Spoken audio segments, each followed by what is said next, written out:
ان خطوط کو ملا کر ایک خط چیف جسٹس قاضی فیض عیسیٰ صاحب کو جو بھیجا گیا ہے 6 ججوں کے سائن ہیں ان پر، تو یہ کڑی ملتی ہے کہ جی قاضی صاحب اپنی مرضی کرتے ہیں، انصاف کے تقاضے پورے نہیں کرتے۔ یہ سنگین الزام لگا دیا پی ٹی آئی کے رہنماؤں نے، لیکن انہوں نے جوڈیشل انکوائری یعنی کہ بنانے کا جو ہے نا وہ مطالبہ کیا ہے کہ تاکہ انکوائری کی جائے۔ تو خیر انکوائری تو ہونا اچھی بات ہے۔ حالانکہ اسلام آباد ہائی کورٹ بار کا ہنگامی اجلاس ہوا، اور اس اجلاس کے بعد میاں داؤد بہت مشہور تکڑے وکیل، جن کی وجہ سے ایک شوکت عزیز صدیقی صاحب اور ایک جسٹس اعجاز الحسن صاحب کے بارے میں آپ سمجھ گئے ہوں گے کہ ان کے ایک ریٹ پٹیشن پر کام ہو گیا تھا ان کا۔ تو خیر میاں داؤد صاحب نے جوڈیشل کمیشن سے انکوائری کروانے کی درخواست دائر کر دی، جس میں ان 6 ججوں سمیت وفاقی حکومت کو فریق بنایا گیا ہے۔ جبکہ قاضی فیض عیسیٰ صاحب جو کہ chief justice of supreme court Pakistan ہیں، انہوں نے فل کورٹ بینچ بلا لیا، اجلاس جاری ہے۔ اجلاس ختم ہونے کے بعد جو بھی فیصلہ ہوگا وہ سامنے آ جائے گا۔ انہوں نے کہا ہے کہ آئینی اور قانونی پہلو سے دیکھ کر اس خطوط کے بارے میں آئندہ کا لائحہ عمل جو ہے نا وہ بتا دیں گے۔ تو دیکھتے ہیں کہ جی بھی اس میں کیا ہوتا ہے۔ اور پی ٹی آئی والوں نے کہا کہ جی ان جو خطوط میں انہوں نے جو الزام لگایا ہے کہ جی خفیہ ایگزیکٹو انٹیلیجنس کے ادارے مداخلت کرتے ہیں، آزاد عدلیہ پر ایک قدغن ہے، تو واقعی ان کی مداخلت پر عمران خان کو سیفر اور توشہ خانہ کیس میں سزائیں ہوئیں۔ تو دیکھتے ہیں کہ انکوائری فل کورٹ بینچ تشکیل دینے کے بعد inquiry commission judicial inquiry commission مقرر ہونے کے بعد انکوائری کا جو نتیجہ نکلتا ہے اس میں عمران خان بے گناہ ثابت ہوتا ہے یا گناہ گار۔ تو آگے بات کرتے ہیں جی نون لیگی رہنما عرفان صدیقی نے کہا ہے کہ عدلیہ صرف ججوں کا حساب کر سکتی ہے، آرمی کے اداروں کا نہیں۔ آرمی کے تمام ادارے، وزارت داخلہ، وزارت قانون اور chief justice of army staff کی زیر نگرانی سیکورٹی اجلاس میں فیصلے ہوتے ہیں۔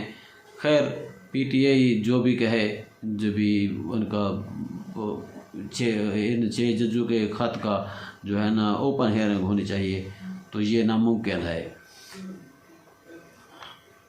بانی پی ٹی آئی نے اڈیالہ جیل سے چیف جسٹس قاضی فیض عیسیٰ سے مطالبہ کر دیا ہے کہ پی ٹی آئی کی 25 مئی کی ریٹ پٹیشن کی سنوائی کی جائے، کیونکہ ہمیں اس پر جو ہے نا بالکل امید ہے کہ ہمیں انصاف ملے گا، کیونکہ 9 مئی کے واقعات میں ملوث تمام ملزمان کو سزا واقعی دیں، سی سی ٹی فوٹیج اور دوسرے ثبوت و شواہد کی روشنی میں دیکھیں اور اس کو مد نظر رکھتے ہوئے فیصلہ سنا دیں۔ اس میں چاہے پی ٹی آئی کے لوگ ہوں، چاہے جس پارٹی کے لوگ ہوں، ان کو واقعی سزا دینی چاہیے، کیونکہ وہ ریاست کے خلاف ہیں۔ وکلاء نمائندگان کا ملک گیر اجلاس ہونا چاہیے، کیونکہ اس طرح کے خطوط کا آنا آزاد عدلیہ پر قدغن ہے، خفیہ اداروں کی عدالتوں میں مداخلت قابل مذمت ہے، یہ سول سوسائٹی کے لوگوں کا کہنا ہے۔ اور واقعی اگر مداخلت ہے تو اچھی بات نہیں ہے۔ اگر جھوٹ بولا ججوں نے کسی سیاسی، یعنی کہ انہوں نے اوپنلی کہہ دیا کہ پی ٹی آئی کی جماعت کو ایک مطلب بینیفٹ دینے کے لیے یہ خط بنایا گیا ہے، لیکن خیر اندر کے بات تو جہاں پر وہ لوگ بیٹھے ہیں وہ جانتے ہیں۔ مبینہ ذرائع کے مطابق جو اطلاعات ہمارے تک پہنچے وہ ہم آپ سے شیئر کرتے ہیں۔ تو انہوں نے کہا جی ڈونلڈ لو نے جو بائیڈن کی حکومت کو بچانے کے لیے جھوٹ بولا، حالانکہ اصل سیفر جو ہے اصل safer ministry of foreign affair میں موجود ہے، جس کی 8 کاپیاں متعلقہ حکام تک پہنچائی گئی تھیں، جو 15 اگست 2023 کو واپس دفتر جمع کروانی تھی، لیکن 15 جون تک معاملہ لٹکا دیا گیا اور اسی دوران عمران خان پر سیفر کیس کا مقدمہ درج ہو گیا، اور اس کے بعد یک کے بعد دیگر 200 کے قریب مقدمات درج ہوئے۔ تو ناظرین یہ چند اہم باتیں آپ سے شیئر کرنی تھی۔ اپنا خیال رکھیے گا، ملیں گے اگلے ولاگ میں۔